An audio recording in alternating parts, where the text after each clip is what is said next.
Praise the lord. ದೇವರ ನಮಗೆ ಸ್ತೋತ್ರವಾಗಲಿ. ಬಿಡುಗಡೆಯ ಸಂದೇಶ ಎಂಬ ಕಾರ್ಯಕ್ರಮಕ್ಕೆ ನಾನು ನಿಮ್ಮೆಲ್ಲರನ್ನು ಯೇಸು ಕ್ರಿಸ್ತನ ನಾಮದಲ್ಲಿ ಸ್ವಾಗತಿಸ್ತೇನೆ. ಕಣ್ಣು ಮುಚ್ಚಿಕೊಂಡು ಪ್ರಾರ್ಥನೆ ಮಾಡೋಣ. ಪರಲೋಕದಲ್ಲಿರುವ ತಂದೆ ದೇವರೇ, ಯೇಸು ಕ್ರಿಸ್ತನ ನಾಮದಲ್ಲಿ ನನ್ನ ಪಾದ ಸನ್ನಿಧಾನಕ್ಕೆ ನಾವು ಬಂದಿದ್ದೇವೆ. ನಿನ್ನ ವಾಕ್ಯಗಳನ್ನು ಧ್ಯಾನ ಮಾಡೋದಕ್ಕೋಸ್ಕರವಾಗಿ ಈ ವಾಕ್ಯಗಳನ್ನು ನಿನ್ನ ಪವಿತ್ರಾತ್ಮದಲ್ಲಿ ಅಭಿಷೇಕಿಸು. ಪವಿತ್ರಾತ್ಮ ನಾನು ನಿನ್ನನ್ನು ಸ್ವಾಗತಿಸ್ತೇನೆ. ನಮ್ಮ ಒಳ್ಳೆಯ ಬೋಧಕನಾದ್ಕೊಂಡು ನೀನು ಈ ಸಂದೇಶದ ಮುಖಾಂತರವಾಗಿ ನಿನ್ನ ಜನಸಂಗಡ ಮಾತನಾಡು. ಪವಿತ್ರಾತ್ಮನೆ, ಈ ವಾಕ್ಯಗಳನ್ನು ಕೇಳುವ ಪ್ರತಿಯೊಂದು ಆತ್ಮಗಳಿಗೆ ಜೀವವನ್ನು, ಪ್ರೋತ್ಸಾಹವನ್ನು, ಭಕ್ತಿ ಅಭಿವೃದ್ಧಿಯನ್ನು ಮತ್ತು ಬಿಡುಗಡೆಯನ್ನು ಉಂಟು ಮಾಡಬೇಕು ನಾನು ಬೇಡಿಕೊಳ್ತೇನೆ ಯೇಸು ಕ್ರಿಸ್ತನ ನಾಮದಲ್ಲಿ, ಆಮೇನ್. ಇವತ್ತು ನಾನು ಧ್ಯಾನ ಮಾಡ್ತೇವೆ ಕೀರ್ತನೆ 3 ಅದರಲ್ಲಿ 5ರಿಂದ 8ನೇ ವಾಕ್ಯ. ಸಾಮ್ ಚಾಪ್ಟರ್ 3 ವರ್ಸ್ 5-8. ಯೆಹೋವನು ನನ್ನನ್ನು ಕಾಪಾಡುವನಾದ್ದರಿಂದ ನಾನು ಮಲಗಿಕೊಂಡು ನಿದ್ದೆ ಮಾಡಿ ಸುಖವಾಗಿ ಎಚ್ಚರಗೊಂಡೆನು. ನನ್ನ ಸುತ್ತಲೂ ಸನ್ನದ್ಧರಾಗಿ ನಿಂತಿರುವ ಸಾವಿರಾರು ವೈರಿಗಳಿಗಾದರೂ ನಾನು ಹೆದರೇನು. ಯೆಹೋವನೇ ನನ್ನ ದೇವರೇ, ನನ್ನೆಲ್ಲ ಶತ್ರುಗಳ ದವಡೆ ಮೇಲೆ ಬಡಿದು ಅವರ ಹಲ್ಲುಗಳನ್ನು ಉದುರಿಸಿ ಬಿಟ್ಟವನೇ, ಎದ್ದು ಬಂದು ನನ್ನನ್ನು ರಕ್ಷಿಸು. ರಕ್ಷಣೆಯು ಯೆಹೋವನಿಂದಲೇ ಉಂಟಾಗುವುದು. ಯೆಹೋವನಿನ ಆಶೀರ್ವಾದವು ನಿನ್ನ ಪ್ರಜೆಯ ಮೇಲೆ ಇರಲಿ. ಈ ಕೀರ್ತನೆಯಲ್ಲಿ ದಾವೀದನು ಹೇಳ್ತಾನೆ, ಯೆಹೋವನನ್ನು ಕಾಪಾಡುವನಾದ್ದರಿಂದ ನಾನು ಮಲಗಿಕೊಂಡು ನಿದ್ದೆ ಮಾಡಿ ಹೇಗೆ ದೇವರು ತನ್ನ ಮಕ್ಕಳನ್ನು ಕಾಪಾಡಬೇಕಾದ್ರೆ ಯಾವ ರೀತಿಯೂ ಪ್ರಾರ್ಥನೆ ಮಾಡಬೇಕು, ಯಾರನ್ನು ದೇವರು ಕಾಪಾಡುತ್ತಾನೆ, ಹೇಗೆ ಕಾಪಾಡ್ತಾನೆ, ಆ ಕಾಪಾಡಬೇಕಾದ್ರೆ ಏನು ಮಾಡಬೇಕು ಒಂದು ಕೆಲವು ಸಂಗತಿಗಳು ಇವಾಗ ನೋಡಬೇಕು. ಮೊದಲನೇ ಸಂಗತಿ ನೋಡ್ತೀವಿ, ದೇವರು ತನ್ನ ಮಕ್ಕಳನ್ನು ಸೈತಾನನ ಎಲ್ಲ ಶೋಧನೆಗಳಿಂದ, ಸೈತಾನನ ಎಲ್ಲ ಅಪಾಯಗಳಿಂದ, ಕಷ್ಟಗಳಿಂದ ಕಾಪಾಡುವವನು ಆಗಿದ್ದಾನೆ. ನಾವು ನೋಡ್ತೇವೆ ಜ್ಞಾನೋಕ್ತಿ ಪುಸ್ತಕ 3ನೇ ಅಧ್ಯಾಯದಲ್ಲಿ 21ರಿಂದ 26ನೇ ವಾಕ್ಯ. ಪ್ರಾಬ್ ಚಾಪ್ಟರ್ 3 ವರ್ಸ್ 21-26. ಮಗನೇ, ಸುಜ್ಞಾನವನ್ನು ಬುದ್ಧಿಯನ್ನು ಭದ್ರವಾಗಿಟ್ಟುಕೋ, ನಿನ್ನ ದೃಷ್ಟಿಯು ಅವುಗಳ ಮೇಲೆ ತಪ್ಪದಿರಲಿ. ದೇವರು ನಿಮ್ಮನ್ನು ಆ ಸೈತಾನನ ಎಲ್ಲ ಅಂದರೆ ದೇವರು ಒಳ್ಳೆಯವನಾಗಿದ್ದಾನೆ, ದೇವರು ಪ್ರೀತಿ ಸ್ವರೂಪನಾಗಿದೆ, ದೇವರು ಎಂದಿಗೂ ಕೆಟ್ಟದ್ದನ್ನು ಮಾಡುವುದೇ ಇಲ್ಲ. ದೇವರು ಒಳ್ಳೆಯದನ್ನು ಮಾಡುವನಾಗಿದ್ದಾನೆ. ಇವತ್ತು ನಿಮ್ಮ ಜೀವಿತದಲ್ಲಿ, ನಿಮ್ಮ ಕುಟುಂಬದಲ್ಲಿ, ನಿಮ್ಮ ಏನು ಕೆಟ್ಟದಾಗಿದ್ದರೆ ನೀವು ತಿಳಿದುಕೊಳ್ಳಬೇಕು, ಅದು ದೇವರಿಗೆ ಗುಣಗುಟ್ಟಬಾರ್ದು, ಸೈತಾನ ಅದು ಕೆಟ್ಟದ್ದು. ಆದರೆ ಆ ಸೈತಾನ ಕೈಯಿಂದ ದೇವರು ನಿಮ್ಮನ್ನು ಕಾಪಾಡಬೇಕಾದರೆ ನೀವು ಸುಜ್ಞಾನ ಬುದ್ಧಿಯನ್ನು ಭದ್ರವಾಗಿರಬೇಕು. ಸುಜ್ಞಾನದ ಅರ್ಥವಾದರೆ ನೀವು ಈ ಟಿವಿ ಮಾಧ್ಯಮದ ಮುಖಾಂತರ ಕೇಳುವ ವಾಕ್ಯಗಳನ್ನು ಕೇಳುವಾಗ ದೇವರು ಈ ವಾಕ್ಯದ ಅಡಕವರೆಗೂ ಸುಜ್ಞಾನ ಈ ಬುದ್ಧಿಯನ್ನು ನಿಮಗೆ ಕೊಡುವನಾಗಿದ್ದಾನೆ. ಈ ಕೇಳಿದ ಸಂದೇಶವನ್ನು ಮರೆತು ಬಿಡದೆ ಅದು ಭದ್ರವಾಗಿ ಇಟ್ಕೊಳ್ಬೇಕು. ನಿಮ್ಮ ದೃಷ್ಟಿಯು ಅವುಗಳನ್ನು ತಪ್ಪದಿರಬೇಕು. ಅದು ಅರ್ಥವಾಗಿದೆ. ಈ ಟಿವಿ ಮಾಧ್ಯಮದ ಮುಖಾಂತರ ಅನೇಕ ಸೇವಕರ ಮುಖಾಂತರ ದೇವರ ವಾಕ್ಯದ ಗೂಢಾರ್ಥಗಳನ್ನು ಅವರು ಬೋಧಿಸುವಾಗ ನೀವು ಜ್ಞಾನವನ್ನು ಹೊಂದಿಕೊಳ್ಳುತ್ತೀರಿ. ಆ ದೇವರ ವಾಕ್ಯ ಕೇಳುವ ಅನೇಕ ಬುದ್ಧಿ ಮಾತುಗಳು ನಿಮಗೆ ನೀವು ಕೇಳುತ್ತೀರಿ. ಅದನ್ನು ಬರೀ ಕೇಳಿ ಬಿಡುವರಾಗಬಾರದು. ಅದು ನಿಮ್ಮ ಹೃದಯದಲ್ಲಿ ಇಟ್ಟುಕೊಂಡು ಅದನ್ನು ಧ್ಯಾನ ಮಾಡಿಕೊಂಡು ಅದಕ್ಕೆ ವಿಧೇಯರಾಗುವಾಗ ದೇವರು ನಿಮ್ಮನ್ನು ಆ ಸೈತಾನನ ಎಲ್ಲ ಅಪಾಯದಿಂದ, ಶೋಧನೆಯಿಂದ, ಆಪದಗಳಿಂದ, ದುರ್ಮರಣ, ದುರ್ಘಟನೆಯಿಂದ, ಎಲ್ಲ ಥರದ ವ್ಯಾಧಿಗಳಿಂದ ನಿಮ್ಮನ್ನು ದೇವರು ಕಾಪಾಡುವವನಾಗಿದ್ದಾನೆ, ಸಂರಕ್ಷಿಸುವವನಾಗಿದೆ. ಸಂಭವಿಸಿದ ದುಷ್ಟಂದ್ರೆ ಬರೀ ಯಾರು ದೇವರ ವಾಕ್ಯ ಅವಿಧರಾಗುತ್ತಾರೋ ಅವರಿಗೆ ನಾಶನ ಬರ್ತದೆ, ವಿಧೇಯರಾದವರಿಗೆ ದೇವರು ಕಾಪಾಡುವನಾಗಿದ್ದಾನೆ. 26ನೇ ವಾಕ್ಯದಲ್ಲಿ ಯೆಹೋವನಿನ ಭರವಸೆಗೆ ಆಧಾರನಾಗಿರು, ನಿನ್ನ ಕಾಲು ಪಾಶಕ್ಕೆ ಸಿಕ್ಕಿದ ನಿನ್ನ ಕಾಪಾಡುವನು. ಅದಕ್ಕೆ ದಾವೀದನೇ ಯೆಹೋವನನ್ನು ಕಾಪಾಡುತ್ತೆ. ಅಲ್ಲಿ ದಾವೀದನ ಕೀರ್ತನೆಯಲ್ಲಿ ಅನೇಕ ಶತ್ರುಗಳು ರಕ್ಷಿಸಲಿಕ್ಕೆ ಹಾಕಿದ ಸೈತಾನನು ನಿಮ್ಮ ಶತ್ರು ಆಗಿದ್ದಾನೆ, ದೇವರು ಎಂದು ಶತ್ರು ಅಲ್ಲ. ಆ ಸೈತಾನನು ಶತ್ರು ನಾನಾ ರೀತಿಯ ಕೂತಂತ್ರಗಳನ್ನು, ನಾನಾ ರೀತಿಯ ಆಯುಧ ಉಪಯೋಗ ಮಾಡುವಾಗ ದೇವರು ಆ ಸೈತಾನ ಕೈಯಿಂದ ನಿಮ್ಮನ್ನು ಕಾಪಾಡಬೇಕಾದ್ರೆ ಒಂದೇ ಸೀಕ್ರೆಟ್, ದೇವರ ವಾಕ್ಯ ಕೇಳುವಾಗ ಸಿಗೋದು ಜ್ಞಾನ, ಸಿಗೋದು ಬುದ್ಧಿ ಮಾತನ್ನು ಭದ್ರವಾಗಿ ಇಟ್ಕೊಳ್ಳಿರಿ, ಅದನ್ನು ಧ್ಯಾನ ಮಾಡಿರಿ. ಅದಕ್ಕೆ ವಿಧೇಯರಾಗಿದ್ದರೆ ದೇವರು ನಿಮ್ಮನ್ನು ಕಾಪಾಡುವನಾಗಿದ್ದಾನೆ. ಸುಖವಾಗಿ ನಿದ್ರೆ ಮಾಡ್ತೀವಿ, ಯಾವ ಭಯವಿದ್ರೆ. ಅದಕ್ಕೆ ಅವಿಧರಾದರೂ ಮಾತ್ರ ಅವರೇ ಆಪತ್ತುಗಳು ಬರ್ತವೆ, ಅವರು ನಾಶವಾಗ್ತವೆ. ಅದು ನಿಮಗೆ ಕಾಪಾಡುವವನು ಆಗಿದ್ದಾನೆ. ಅದು ಇನ್ನೊಂದು ಅದೇ ವಾಗ್ದಾನ ನೋಡ್ತೇವೆ. ಕೀರ್ತನೆ 91ನೇ ಕೀರ್ತನೆಯಲ್ಲಿ 7ರಿಂದ 12 ವಾಕ್ಯಗಳು. ಸಾಮ್ 91 ವರ್ಸ್ 7-12 ವರ್ಸ್. ನಿನ್ನ ಮಗ್ಗುಲಲ್ಲಿ 1000 ಜನರು ನಿನ್ನ ಬಳಿಗೆ 10,000 ಸತ್ತು ಬಿದ್ದರು ನಿನಗೇನು ತಟ್ಟೋದು ಪ್ರೀತಿ ಲೋಕ ನಾನಾ ಥರದ ವ್ಯಾಧಿಗಳು ಹೊಸ ಹೊಸ ವ್ಯಾಧಿಗಳು ಬರ್ತವೆ ಈ ವ್ಯಾಧಿಗಳಿಂದ ಯಾವ ರೀತಿಯಲ್ಲಿ 100% ಪ್ರೊಟೆಕ್ಷನ್ ಇಲ್ಲ. ಆದರೆ ಯಾವಾಗ ದೇವರಕ್ಕೆ ವಿಧೇಯರಾಗ್ತಿರು ಪ್ರಾರ್ಥನೆ ಮರುಗ ಆಗ ದೇವರತ್ತನೇ ನಿನ್ನ ಮಗಲಿಗೆ ಸಾವಿರ ಸತ್ತು ಬಿದ್ದರು ಯಾವ ವ್ಯಾಧಿಯು ಯಾವ ಮರ ನಿನಗೆ ತಟ್ಟುದ ಅಷ್ಟು ದೇವರು ತನ್ನ ಮಗನಾದ ಯೇಸು ರಕ್ತ ಕೊಡಲಿಗೆ ನಿಮಗೆ ಉದುರಿಸಿ ನೀವು ಎಂದಿಗೂ ಭಯ ಹೋಗದೆ ಯಾವ ವ್ಯಾಧಿಗಳು ಬಂದರೂ ದೇವರು ತನ್ನ ಮಕ್ಕಳಿಗೆ ಆ ವ್ಯಾಧಿ ಮುಟ್ಟದೆ ಕಾಪಾಡ್ತಾನೆ. ಯಾರಿಗೆ ಯಾರು ದೇವರ ವಾಕ್ಯಕ್ಕೆ ವಿಧೇಯರಾಗದೆ ಅವರಿಗೆ ಈ ವಾಗ್ದಾನವಾಗಿದೆ. 8ನೇ ವಾಕ್ಯ, ನೀನು ಅದನ್ನು ಕಣ್ಣಾರೆ ಕಂಡು ದುಷ್ಟರಿಗೆ ಪ್ರತಿದಿನ ನಿಂತು ಮುಂದೆಗೆ ಸಾಕ್ಷಿಯಾಗಿರಷ್ಟೇ. ದುಷ್ಟರಿಂದ ಯಾರು ಸ್ವಾಮಿ ಸ್ವಾಮಿ ಎಂದು ನೀವು ಬಾಯಿ ತುಂಬ ಸ್ವಾಮಿ ಸ್ವಾಮಿ ಹೇಳಿಕೊಂಡು ದೇವರೇ ದೇವರೇ ಹೇಳಿಕೊಂಡು ಯೇಸು ಯೇಸು ಹೇಳಿಕೊಂಡು ಆ ದೇವರ ಕೊಟ್ಟ ಆಜ್ಞೆಗೆ ನಾವು ವಿಧೇಯರಾಗ್ತಾರೋ ಅವರು ದುಷ್ಟರು, ಅವರಿಗೆ ಮಾತ್ರ ಪ್ರತಿದಂಡ ಬರ್ತದೆ. ಅದೇ ವಿಧೇಯರಾದವರಿಗೆ ದೇವರು ಕಾಪಾಡುವನಾಗಿದ್ದಾನೆ. 9ನೇ ವಾಕ್ಯದಲ್ಲಿ ನೋಡ್ತೇವೆ, ಯೆಹೋವನ ಸರನನ್ನು ಪರಾತ್ಪರನನ್ನು ನಿವಾಸಸ್ಥಾನ ಮಾಡಿಕೊಂಡಿದೆಯಲ್ಲ. ದೇವರು ನಿಮ್ಮ ಸರನನ್ನು ನಿವಾಸಸ್ಥಾನ ಮಾಡಿಕೊಂಡಿದ್ದ ಅರ್ಥವಾಗಿದೆ. ನೀವು ದೇವರ ವಾಕ್ಯಕ್ಕೆ ನೀವು ವಿಧೇಯರಾಗುವಾಗ ಮತ್ತು ದೇವರ ಪ್ರಾರ್ಥನೆ ಮಾಡುವ ದೇವರು ನಿಮಗೆ ನಿವಾಸ ಸ್ಥಾನವಾಗ್ತದೆ. ದೇವರ ಪರಾತ್ಮ ಮರೆ ಉಕ್ಕುವುದಂತ ಅರ್ಥ ನೀವು ಪ್ರಾರ್ಥನೆ ದೇವರಕ್ಕೆ ವಿಧೇಯರಾಗುವಾಗ ಮಾತ್ರ ದೇವರ ಮರೆ ಒಕ್ಕುತ್ತೀರಿ, ದೇವರು ನಿಮಗೆ ನಿವಾಸಸ್ಥಾನ ಆಗ್ತದೆ. ಅಥವಾ ಆಗ ನಿಮಗೆ ಯಾವ ಕೇಡು ನಿಮಗೆ ಸಂಭವಿಸುವುದಿಲ್ಲ. ಉಪದ್ರವವು ನಿಮ್ಮ ಗುಣ ಸಮೀಪಕ್ಕೆ 100% ಪ್ರೇರೆ ನಿಮಗೆ ಉಪದ್ರವ ಬರಬಾರದು, ಕೇಡು ಬರಬಾರದು. ನಿಮ್ಮ ಕುಟುಂಬಕ್ಕೆ ಒಂದೇ ಕಂಡೀಷನ್, ಪ್ರಾರ್ಥನೆ ಮಾಡಲೇಬೇಕು. 2ನೇ ಕಂಡೀಷನ್ ವಾಕ್ಯಕ್ಕೆ ವಿಧೇಯತೆ ವೆರಿ ಇಂಪಾರ್ಟೆಂಟ್. ಅನೇಕರು ಪ್ರಾರ್ಥನೆ ಮಾಡ್ತಾರೆ, ಇಡೀ 91 ಭಯಪಟ್ಟಿರ್ತಾರೆ, ಇದೆಲ್ಲ ಇಂಪಾರ್ಟೆಂಟ್. ಆದರೆ ವಿಧೇಯತೆ ವೆರಿ ವೆರಿ ಇಂಪಾರ್ಟೆಂಟ್. ನೀವೆಲ್ಲವೂ ಮಾಡಿ ದೇವರ ಆಜ್ಞೆಗೆ ಅವಿಧೇಯರಾಗಿದ್ದಾರೆ ಯಾವುದು ನಿಮಗೆ ಪ್ರೊಟೆಕ್ಷನ್. ಯಾವ ದೇವರ ವಿಧೇಯರಾಗ್ತಿರೋ ಆಗ ದೇವರೇ ಗ್ಯಾರಂಟಿ ಯಾವ ಕೇಳು ನಿನ್ನ ಕುಟುಂಬಕ್ಕೆ ಸಂಭವಿಸಿಲ್ಲ, ಉಪದವು ನಿನ್ನ ಗುಡಾರ ಸಮೀಪಕ್ಕೂ ನಿಮ್ಮ ಸಮಯಕ್ಕೂ ಬರುವುದಿಲ್ಲ ಎಂಬುದೇ ದೇವರು ಅಷ್ಟು ಗ್ಯಾರಂಟಿಯಾಗಿ ಈ ಪ್ರೊಟೆಕ್ಷನ್ ಇಲ್ಲಿ ದೇವರು ಕೊಡುವನಾಗಿದ್ದಾನೆ. ಅದಕ್ಕೆ ದೇವರು ನನ್ನ ಕಾಪಾಡುತ್ತಾನೆ. ಅದಕ್ಕೆ ಅವನ ಕೀರ್ತನೆ ಮೂಲಕ ದೇವರು ಸ್ತುತಿಸುವನಾಗಿದ್ದಾನೆ. ನೀವು ಸಹ ದೇವರು ಸ್ತುತಿಸಬೇಕು, ದೇವರು ನನ್ನನ್ನು ಕಾಪಾಡುವನಾಗಿದ್ದಾನೆ. ಆನಂದವಾಗುತ್ತೆ. ನೀನು ಹೋಗುವುದಲ್ಲ, ನಿನ್ನ ಕಾಯುವುದಕ್ಕೆ ಆ ನಿನ್ನ ವಿಷಯವೇ ತನ್ನ ದೂತರಿಗೆ ಅಪ್ಪಣೆ ಕೊಡು. ದೇವರು ತಾನೇ ನೀವು ಪ್ರಯಾಣ ಮಾಡುವಾಗ ದೇವ ಎಲ್ಲ ಅಪಘಾತದಿಂದ ದುರ್ಮರಣದಿಂದ ಎಲ್ಲ ಓವರ್ಟೇಕ್ ಓವರ್ ಸ್ಪೀಡ್ ಅಥವಾ ಸ್ಕಿಡ್ ನಾನಾ ರೀತಿಯ ದುರ್ಘಟನೆಯಿಂದ ಕಾಪಾಡಲಿಕ್ಕೆ ದೇವ ದೂತರಿಗೆ ಅಪ್ಪಣೆ ಕೊಡ್ತಾನೆ ಎಂಬುದಾಗಿ ನಾವು ನೋಡ್ತೇವೆ. ಮತ್ತು ಅವರು ಏನು ಮಾಡ್ತಾರೆ ಅನ್ನೋಕ್ಕೆ ನಿನ್ನ ಕಾಲು ಕಲ್ಲಿಗೆ ತಗಲಿದ ಅವನನ್ನು ಕೈಯಲ್ಲಿ ಎತ್ತಿಕೊಳ್ಳುತ್ತಾರೆ. ಆ ದೇವದೂತರು ನಿಮ್ಮ ವಾಹನವನ್ನು ನಿಮಗೆ ಯಾವ ಅಪಘಾತಗಳು ಆಗದಂತೆ ಅವರು ನಿಮ್ಮನ್ನು ಎತ್ತಿಕೊಳ್ಳುತ್ತಾರೆ. ಇಂಥ ಒಂದು ಸಂರಕ್ಷಣೆ ಉಂಟು. ಅದಕ್ಕೆ ದಾವಿದನೇ ಆ ಸತ್ತುಗಳು ನೋಡಬೇಕಾಗಿದೆ. ಇವತ್ತು ಸತ್ತುಗಳು ಸೈತಾನನು ನಾನಾ ರೀತಿಯ ದೇವರ ಮಕ್ಕಳನ್ನು ಹೊಂಚು ಹೋಗ್ತಾ ಇದ್ದಾನೆ. ಹಾಗಾದ್ರೆ ನೀವು ದೇವರ ಮಕ್ಕಳಾದವರು ಆ ಸೈತಾನ ಕುಯುಕ್ತಿಗೆ ಭಯಪಡೋಗಿದೆ. ಇಷ್ಟೇ ನೀವು ಗೊತ್ತಾ ಒಂದು ಸೀಕ್ರೆಟ್ ವೆಪನ್ ಆಗಿದೆ. ದೇವರ ವಾಕ್ಯಕ್ಕೆ ನಾವು ವಿಧೇಯರಾಗಿರ್ತೀರೋ ಮತ್ತು ಪ್ರಾರ್ಥನೆ ಮಾಡುತ್ತೀರೋ ದೇವರ ವಾಕ್ಯ ತೆಗೆದು ದೇವರು ತನ್ನ ದೇವದೂತರಿಟ್ಟುಕೊಂಡು ನಿಮ್ಮ ಎಲ್ಲ ಅಪಘಾತ ಎಲ್ಲ ದುರ್ಮರಣ ಎಲ್ಲ ವ್ಯಾಧಿಗಳಿಂದ ನಿಮ್ಮನ್ನು ಕಾಪಾಡುತ್ತಾನೆ, ಸಂರಕ್ಷಿಸ್ತಾನೆ. ಅದಕ್ಕೆ ದೇವರು ಸ್ತೋತ್ರ ಮಾಡ್ತೀವಿ. ದೇವರು ನಿಜವಾಗಿ ಒಳ್ಳೆಯವನು, ದೇವರ ವಾಕ್ಯ ಸತ್ಯವಾಗಿದೆ, ಅದನ್ನು ಸುಳ್ಳು ಆಡುವುದಿಲ್ಲ. 2ನೇ ಸಂಗತಿ ನೋಡ್ರಿ, ಯಾವತ್ತಿಗೂ ಹೆದರಬಾರದು. ಹೆದರಿಕೆ ಭಾರಿ ಅದು ಡೇಂಜರ್ ಆಗಿದೆ. ಯಾಕೆ ಹೆದರಬಾರದು? ನಾವು ನೋಡ್ತೇವೆ ಯೋಬನ ಪುಸ್ತಕ 3ನೇ ಅಧ್ಯಾಯದಲ್ಲಿ 25ನೇ ವಾಕ್ಯ, ಜೋಬ್ ಚಾಪ್ಟರ್ 3:25. ನನಗೆ ಭಯವು ಹುಟ್ಟಿದೊಡನೆ ಆಪತ್ತು ಸಂಭವಿಸುವುದು, ನಾನು ಯಾವುದಕ್ಕೆ ಎದುರುತ್ತನೋ ಅದು ತಪ್ಪದೇ ಬರುವುದು. ಇದು ಯೋಬನಿಗೆ ಸೈತಾನನು ಆಕ್ರಮಣ ಮಾಡಲಿಕ್ಕೆ ಒಂದು ಪಾಪ ಅವನು ತನ್ನ ಮಕ್ಕಳಿಗೋಸ್ಕರ ಭಯ ಪಡ್ತಿದ್ದನು. ತನ್ನ ಮಕ್ಕಳು ಪಾಪ ಮಾಡಿಕೊಂಡು ತನ್ನ ಮಕ್ಕಳು ಶಿಕ್ಷಣ ಎಂದಿಗೂ ಭಯಪಡಬೇಡಿ. ನಿಮ್ಮ ಮಕ್ಕಳಿಗೋಸ್ಕರ ಪ್ರಾರ್ಥನೆ ಮಾಡಿರಿ. ನಿಮ್ಮ ತಂದೆ ತಾಯಿಯ ಪ್ರಾರ್ಥನೆ ನಿಮ್ಮ ಮಕ್ಕಳನ್ನು ಸಂರಕ್ಷಣೆ ಮಾಡುವುದು. ನಾವು ನೋಡಿದ್ರೆ ಎಜೆಕೇಲ್ 22ನೇ 31ನೇ ವಾಕ್ಯದಲ್ಲಿ ದೇವರೇ ಈ ಪಟ್ಟಣವನ್ನು, ಈ ದೇಶವನ್ನು, ಈ ಕುಟುಂಬ ಹಾಳು ಮಾಡದಂತೆ ಯಾವೊಬ್ಬನು ಪೌಳಿಯ ಗೋಡಕಿನಲ್ಲಿ ಇದ್ದರೆ ನಾನು ಕಾಪಾಗಿದೆ.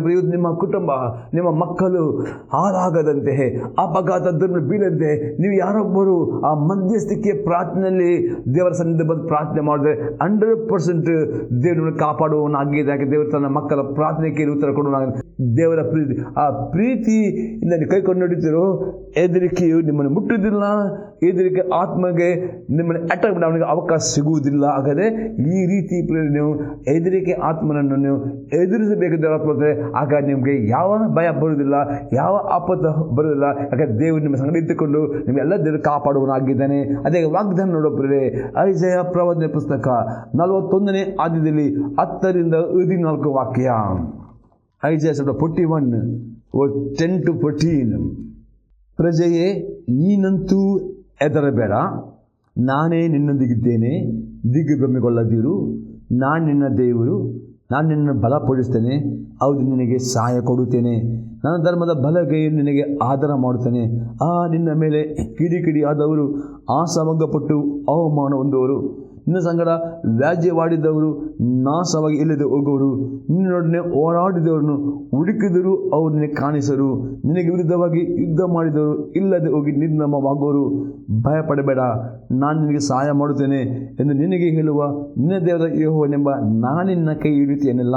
ಕ್ರಿಮಿಪ್ರಾಯದ ಯಾಕೋಬೇ, ಇದು ಜನವೇ, ಭಯಪಡಬೇಡ, ನಾನು ನಿನಗೆ ಸಹಾಯಕನು, ಇಸ್ರಾಯೇಲಿನ ಸದಮ ಸ್ವಾಮಿಯು ನಿನಗೆ ವಿಮೋಚಕನು ಎಂದು ಇವನು ಅನ್ನುತ್ತಾನೆ. ಇಲ್ಲಿ ಐಜಯ ಪ್ರವಾದಿ ಪುಸ್ತಕದಲ್ಲಿ ಎಷ್ಟು ಸಲ ಪ್ರತಿರ್ತಾನೆ, ಮಗನೇ ಮಗಳೇ, ಭಯಪಡಬೇಡ, ಭಯಪಡಬೇಡ, ನಾನು ನಿನಗಿದ್ದೇನೆ. ಹಾಗಾದರೆ ಈ ದೇವರ ವಾಕ್ಯಗಳು ಅತಿ ಹೆಚ್ಚಾಗಿ ಓದಿರಿ, ಧ್ಯಾನ ಮಾಡಿರಿ, ವಿದ್ಯಾಗಿರಿ ಮತ್ತು ಪದೇ ಪದೇ ಬಾಯಿಂದ ಮಾತನಾಡಿರಿ. ಬರೇ ಎಂದಿಗೂ ಭಯದ ಆತ್ಮ, ಭಯ ಯಾವ ವಿಷಯದಲ್ಲಿ, ರೋಗದ ಬಗ್ಗೆ ಆಗಲಿ, ಅಪಘಾತ ಬಗ್ಗೆ ಆಗಲಿ, ಮಕ್ಕಳ ಭವಿಷ್ಯ ಬಗ್ಗೆ ಆಗಲಿ, ಯಾವತ್ತಿಗೂ ಭಯದ ಆತ್ಮ, ಭಯ ಬರಲಿಕ್ಕೆ ಅವಕಾಶ ಕೊಟ್ಟರೆ, ಭಯ ಬಂದ ಅವಕಾಶ ಕೊಟ್ಟ ಕೂಡಲೇ ಆ ಭಯದ ಆತ್ಮ ಒಳಗೆ ಬರ್ತಾನೆ. ಮತ್ತು ನೀವು ಶಂಕಿಸದೆ, ಅದಕ್ಕೆ ದುಷ್ಟನಿಗೆ ಶಂಕಿಸದೆ ನೀವು ಹಾಗೆ ಎಂದಿಗೂ ಯಾವ ಶಂಕಿಸಬೇಡಿರಿ.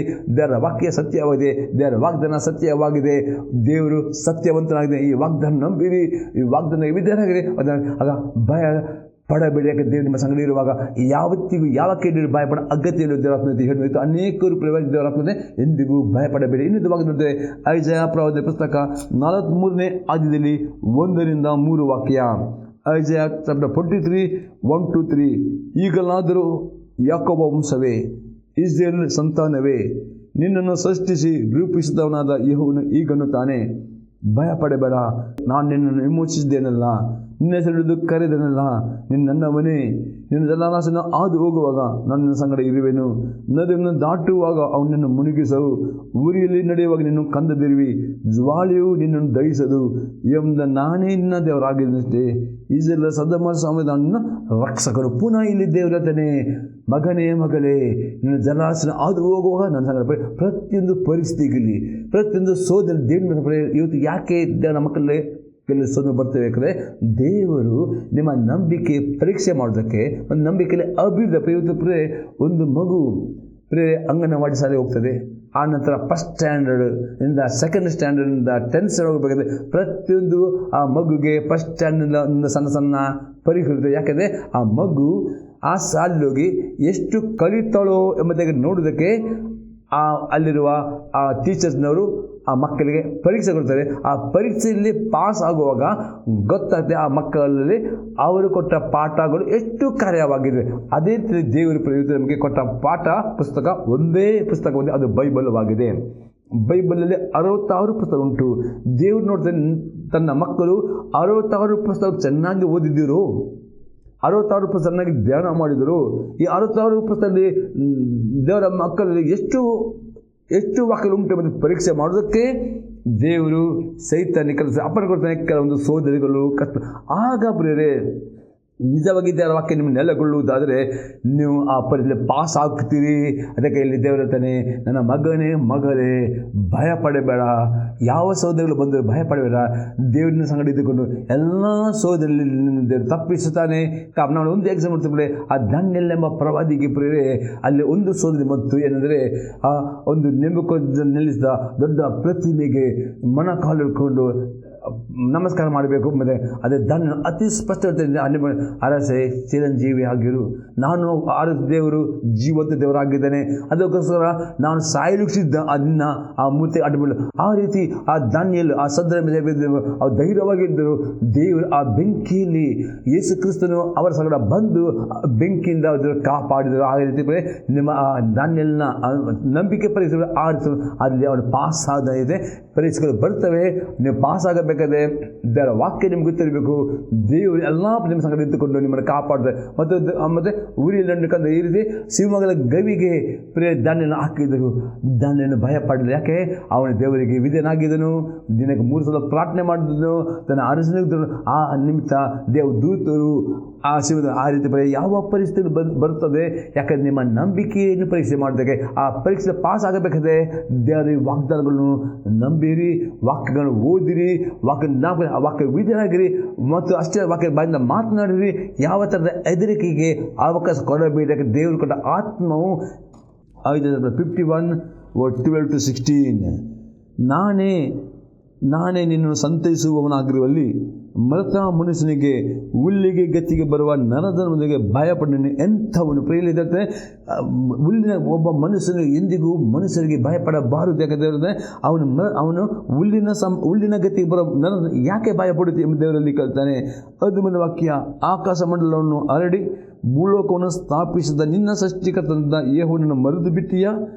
ನಾಶ ಮಾಡಬೇಕೆಂದು ಬಾಣವನ್ನು ಹೂಡುವ ಹಿಂಸಕನ ಕ್ರೋಧಕ್ಕೆ ದಿನವೆಲ್ಲ ಎಡೆಬಿಡದೆ ಅಂಜುತ್ತೀಯ? ಆ ಹಿಂಸಕನ ಕ್ರೋಧ ಎಲ್ಲಿ ತಾನೇ ಇದೆ? ಸೆರೆಯಲ್ಲಿ ಕುಗ್ಗಿರೋನು ಸಾಯನು, ಪಾತ್ರೆಗೆ ಇಳಿಯನು, ಬೇಗನೆ ಬಿಡುಗಡೆಯಾಗುವನು, ಅವನಿಗೆ ಅನ್ನದ ಕೊರತೆ ಇರದು. ಅಲೆಗಳು ಬೊರಗರಿಯಷ್ಟು ಸಮುದ್ರವನ್ನು ರೇಗಿಸು. ನಿನ್ನ ದೇವರು ನಾನೇ ಯೆಹೋವನೆಂಬ ನನ್ನ ನಾಮಧೇಯ. ಇಲ್ಲಿ ಅತಿ ಸ್ಪಷ್ಟ ದೇವತೆ ಎಂದಿಗೂ ಯಾವ ಮನುಷ್ಯನಿಗೂ ಭಯಪಡಬಾರ್ದು. ಯಾಕಂದರೆ ದೇವರು ತಾನೇ ದೇವರ ಮಕ್ಕಳನ್ನ ನಂಬಿಕೆ ಪರಿಸರ ಸಮುದ್ರವನ್ನು ಬರುಗಷ್ಟು ಮಾಡ್ತಾನೆ. ಅದು ದೇವರು ತಾನೇ ಆ ರೀತಿಯ ಪರಿಸರಗಳು ಬರ ಮಾಡ್ತಾರೆ. ಯಾಕಂದರೆ ದೇವರ ಮಕ್ಕಳಲ್ಲಿ ಎಷ್ಟು ನಂಬಿಕೆ ಉಂಟು, ದೇವರ ಮಕ್ಕಳು ಎಷ್ಟು ದೇವರ ವಾಕ್ಯ ವಿದ್ಯತೆ ಉಂಟು ಪರಿಸರ. ಅದಕ್ಕೆ ದೇವತೆ ಹೆದರಬೇಡಿರಿ, ಅಲೆಗಳು ಬರುಗರಿಯಷ್ಟು ಸಮುದ್ರ ರೇಗಿಸು. ನಿನ್ನ ದೇವರು ಯೆಹೋವನು ನಾನೇ ನನ್ನ ನಾಮಧೇಯ. ಆಕಾಶ ನಿಲ್ಲಿಸಬೇಕಿದ್ದರು, ಭೂಲೋಕವನ್ನು ಸ್ಥಾಪಿಸಬೇಕಿದ್ರು, ಜೀವನಿಗೆ ನಿನ್ನನ್ನು ಜನವೆಂದು ಹೇಳಬೇಕಿದ್ರು. ನಿನ್ನ ಬಾಯಲ್ಲಿ ನನ್ನ ಮಾತನ್ನು ಇಟ್ಟು ನನ್ನ ಕೈಯಲ್ಲಿ ನಿನ್ನು ಉದುಕಿಸಿದ್ದೇನೆ. ಹಾಗಾದರೆ ಈ ಭಯದಿಂದ ಜೀವನ ಬೇಕಾದರೆ 16ನೇ ವಾಕ್ಯ ನೋಡಿ ಪ್ರಿಯರೇ. ಆಕಾಶ ನಿಲ್ಲಿಸಬೇಕೆಂದರು, ಭೂಲೋಕವನ್ನು ಸ್ಥಾಪಿಸಬೇಕೆಂದು ಜೀವನಿಗೆ ನಿನ್ನ ಜನವೆಂದು ಹೇಳಬೇಕು. ನಿನ್ನ ಬಾಯಲ್ಲಿ ನನ್ನ ಮಾತುಗಳನ್ನು ಇಟ್ಟಿದ್ದಾನೆ. ಬೇರೆ ದೇವರು ನಿಮ್ಮ ಬಾಯಲ್ಲಿ ಮಾತು ಇಟ್ಟಿದ್ದಾರೆ. ಅದಕ್ಕೆ ದೇವರ ವಾಕ್ಯ ಅತಿ ಹೆಚ್ಚಾಗಿ ಓದಬೇಕು, ವಾಕ್ಯ ಧ್ಯಾನ ಮಾಡಬೇಕು. ಅವಾಗ ಜ್ಞಾಪಕ ಆಗಪ್ಪರೆ ಅಂತಂಥ ಸೋದರ ಬರೋ ಆ ದೇವರ ವಾಕ್ಯ ನಿಮಗೆ ನೆನಪಿಗೆ ಬರ್ತದೆ.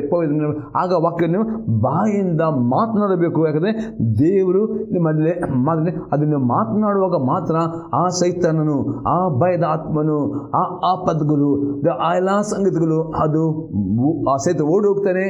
ಆ ಸೈತಾನ ಅದು ಮುರಿಯಲ್ಪಡ್ತವೆ. ಮತ್ತದೇ ನನ್ನ ಕೈಯನ್ನಲ್ಲಿ ನಿನ್ನ ಉದುಗಿಸಿದ್ದೇನೆ.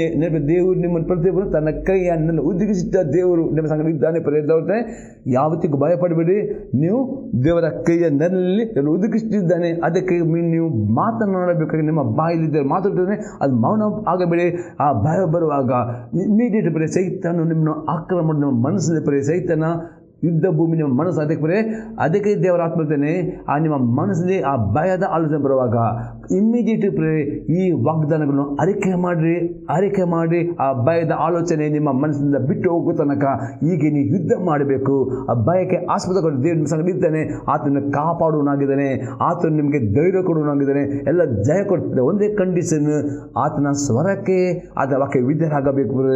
3ನೇ ಸಂಗತಿ, ದೇವರ ಸಂಪೂರ್ಣ ದೇವರಲ್ಲಿ ಭರವಸೆಯನ್ನು ಇಡುವವರು ಆಗಬೇಕು. ನಾವು ಕೀರ್ತನೆ 20ನೇ ಕೀರ್ತನೆಯಲ್ಲಿ 7ನೇ ವಾಕ್ಯ. ಕೆಲವರು ರಥ ಬಲದಲ್ಲಿ, ಕೆಲವರು ಅಶ್ವ ಬಲದಲ್ಲಿ ಹಚ್ಚಲ್ಪಡುತ್ತಾರೆ. ನಾವಾದರೂ ನಮ್ಮ ದೇವರ ಯೆಹೋವನಲ್ಲಿಯೇ ಯಾವ ವಿಷಯದಲ್ಲಿ ನೀವು ಭರವಸೆ ಸಂಪೂರ್ಣ ದೇವರ ಮೇಲೆ ಭರವಸೆ. ದೇವರು ಪರಲೋಕದಲ್ಲಿ ಸಿಂಹಾಸನವಾಗಿದ್ದಾನೆ. ಆತನ ಬಲದಲ್ಲಿ ಯೇಸು ಕ್ರಿಸ್ತನು 20 ಗಂಟೆ ನಿಮಗೋಸ್ಕರ ವಿಜ್ಞಾಪನೆ ಮಾಡುವನಾಗಿದ್ದಾನೆ. ಮತ್ತು ನಿಮ್ಮ ಸಂಗಡ ಪ್ರಾರ್ಥನೆ ಮಾಡಿದ ತನ್ನ ಪವಿತ್ರ ಆತ್ಮ ಕೊಟ್ಟಿದ್ದಾನೆ. ಎಷ್ಟು ನಾವು ಪ್ರಾರ್ಥನೆ ಮಾಡಿದ್ರೆ ಅಷ್ಟು ದೇವರ ಈ ಆತ್ಮನು ನಿಮಗೋಸ್ಕರ ಪ್ರಾರ್ಥನೆ ಮಾಡ್ತಾನೆ. ಯೇಸು ಕ್ರಿಸ್ತ ಪ್ರಾರ್ಥನೆ ಮಾಡಿ. ಅದಕ್ಕೋಸ್ಕರ ನಿಮ್ಮ ಭರವಸೆ ಯಾವ ಮನುಷ್ಯನ ಮೇಲೆ, ಯಾವ ವಸ್ತು ಮೇಲೆ ಇಡಬೇಡಿ. ನಿಮ್ಮ ಪರಿಪೂರ್ಣ ಪರಲೋಕದಲ್ಲಿ ಆಸೀನನಾದ ದೇವರ ಮೇಲೆ, ಆದ ಬಲಗಡೆಯಲ್ಲಿ ಯೇಸು ಭರವಸೆ. ಆಗ ದೇವರು ನಿಮ್ಮನ್ನು ಕಾಪಾಡುವನಾಗಿದ್ದಾನೆ. ನಿಮ್ಮ ಸತ್ತುಗಳನ್ನು ಸಂವರಿಸಿ ಬಿಡುವ 4 ಸಂಗತಿ ನಿಮ್ಮ ಸತ್ತುಗಳನ್ನು ದೇವರು ಸಂವರಿಸುತ್ತಾನೆ. ನಾವು ನೋಡ್ತೇವೆ. ಎಕ್ಸಾಂಪಲ್ 2ನೇ ಅರಸನ ಪುಸ್ತಕ 19ನೇ ಅಧ್ಯಾಯದಲ್ಲಿ 20ನೇ ವಾಕ್ಯ ಮತ್ತು 32ರಿಂದ 37ನೇ ವಾಕ್ಯ. ಆಗ ಆಮೋಚನ ಮಗನಾದ ಯೆಶಾಯನು ಹಿಜ್ಕೀಯನಿಗೆ ಹೇಳಿ ಕಳುಹಿಸಿದಂತೆ ನೀನು ಅಶ್ಶೂರದ ಅರಸನಾದ ಸನ್ಹೇರೀಬನ ವಿಷಯವಾಗಿ ಮಾಡಿದ ಭಿನ್ನವನ್ನು ಕೇಳಿದೆಂಬುದಾಗಿ ಇಸ್ರಾಯೇಲ್ ದೇವರಿಗೆ ಅವನು ಅನ್ನುತ್ತಾನೆ. ನೋಡಿದ್ರೆ ಆ ಹಿಜ್ಕೀಯನಿಗೆ ಆ ಜನರಿಗೆ ವಿರುದ್ಧವಾಗಿ ಆ ಒಂದು ಸನ್ಹೇರೀಬನ ಒಂದು ನಾನಾ ರೀತಿಯ ಕೆಟ್ಟ ಮಾತುಗಳನ್ನು ನಿಂದಿಸಿ ಮಾತು ಅವರಿಗೆ ಭಯ ಹುಟ್ಟಿದನು. ಈಗ ಅಲ್ಲಿ ಹಿಜ್ಕೀಯನು ಆ ಸನ್ಹೇರೀಬನಿಗೋಸ್ಕರ ಪ್ರಾರ್ಥನೆ ಮಾಡುವಾಗ ದೇವರು ತನ್ನ ಐಜಾಪುರ ದೇವರಿನ ಪ್ರಾರ್ಥನೆ ಕೇಳಿದ್ದಾನೆ. ಇವತ್ತು ಸೈತಾನ ನಿಮಗೆ ನಾನಾ ರೀತಿಯ ಭಯದ ವಿಷಯ ಕೇಳುವಾಗ ನೀವು ಪ್ರಾರ್ಥನೆ ಮಾಡಬೇಕು. ದೇವ ನನ್ನ ಸೈತಾನನ ಅಗ್ನಿಬಾಣಗಳಿಂದ ರಕ್ಷ ಕಾಪಾಡುವುದಿರುವಾಗ ದೇವರನ್ನು ಪ್ರಾರ್ಥನೆ ಕೇಳ್ತಾನೆ. ಅಷ್ಟೇ ಆ ಸೈತಾನನ್ನು ದೇವರು ಸಂಹರಿಸ್ತಾನೆ. ಪ್ರಾರ್ಥನೆ ಮಾಡಿ. ಈ ವಾಕ್ಯ ನಿಮ್ಮ ಜೊತೆ ಉತ್ತೀರ್ಣವಾಗಿದ್ದರೆ ನಿಮ್ಮ ಅಭಿಪ್ರಾಯವನ್ನು ತಿಳಿಸಿರಿ. ಪ್ರಾರ್ಥನೆ ಮಾಡೋಣ. ತಂದೆಯವನಿಗೆ ಸ್ತೋತ್ರವನ್ನು ಕೊಂಡಾಡ್ತೀನಿ. ದೇವ ಈ ಸಂದೇಶದ ಮುಖಾಂತರವೇ ನಮ್ಮ ಮಕ್ಕಳ ಸಂಗಡನ್ನು ಮಾತನಾಡಿ ಅವರಿಗೆ ಧೈರ್ಯವನ್ನು ಕೊಟ್ಟಿದ್ದಿ. ಅವ್ರು ಯಾವ ರೀತಿಯಲ್ಲಿ ಆ ಸತ್ತುಗಳ ಒಂದು ಕಾಪಾಡಬೇಕೆಂಬ ಕೊಟ್ಟ ಆ ಒಂದು ಆಯುಧವನ್ನು ಅವರು ಉಪಯೋಗ ಮಾಡಿ ಕೃಪೆ ಕೊಡಿದವ.